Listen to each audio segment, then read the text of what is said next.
What is the role of ward committees in a municipality? Welcome to the Civics Academy Local Government series.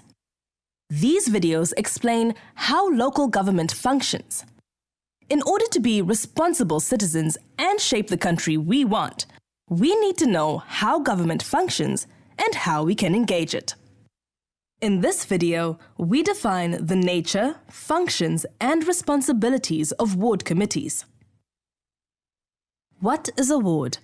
A ward is an electoral area within a metropolitan or local municipality established by the Municipal Demarcation Board. All municipal wards have clearly defined boundaries and have approximately a similar number of registered voters living within these boundaries. What is a ward committee?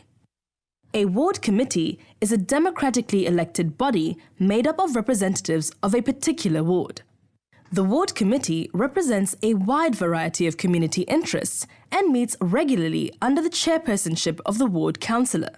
We explain the role of a ward councillor in detail in the video, What is the role of a municipal councillor? How are ward committees established? A municipality has the power to decide to have ward committees, and if it does so, it has to establish ward committees for all the wards within its boundaries. The municipality also decides the process through which ward committee members are elected following the official guidelines. Ward committees may have up to 10 members that must include women and may also include representatives from special interest groups who are active, for example, in areas such as business and commerce, education, social and welfare, youth, sport and recreation, women's rights. Ward committee members may also be elected on a geographical basis, for example, one from each of the eastern, southern, western, and northern areas of the ward. The municipality has the power to dissolve the ward committee if it fails to fulfill its duties. What are the responsibilities of ward committees?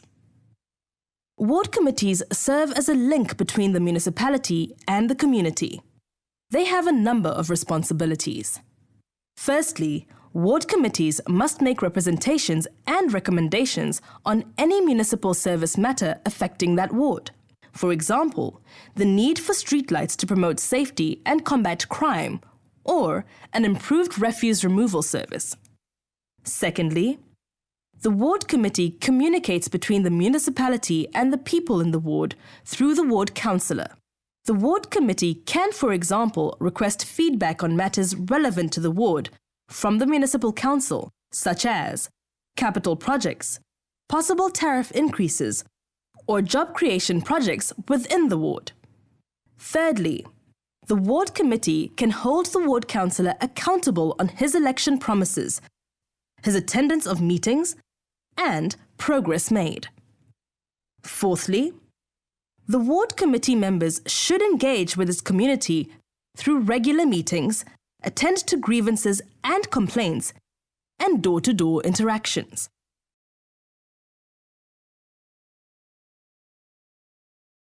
How do ward committees function?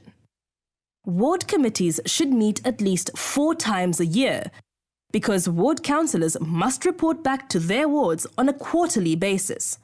Other occasions when committees should meet are when the Integrated Development Plan, or in short, IDP, is being drafted or reviewed. The IDP is the municipality's principal strategic plan that spells out what it aims to achieve and how. When the Performance Management System is compiled or reviewed. The Performance Management System is used to measure performance and targets in terms of the municipality's strategies. When the annual budget of the council is drafted, the budget projects income and expected expenditures of the municipality. When the annual report on all of the municipality's activities, including its audited financial statements and audit report, is considered. When the ward committee considers policies or bylaws that affect the ward or the municipality as a whole. The municipal administration arranges the ward committee meetings, which includes arranging a venue and refreshments for the meeting, sending out of invites and the agenda, managing an attendance register, keeping and distributing minutes, drafting of correspondence relating to the recommendations, providing feedback on the outcome of proposals. Ward committee members may not receive payment for the duties they perform. They only get reimbursed by the municipality for their out-of-pocket expenses. For example, transport and telephone costs, or costs of meals when long-distance traveling is involved. Summary. In this video, we explained the nature, functions, and responsibilities of ward committees. The main purpose of ward committees is to ensure that there is effective communication between the municipal council and the community. The ward councillor is the chairperson of the ward committee, whose members are democratically elected and represent a wide variety of community interests. The ward committee should meet at least 4 times a year, and when important municipal matters such as the IDP or the annual report and budget of the municipality are being drafted. Ultimately, ward committees are designed to bring the democratic process within the reach of the people.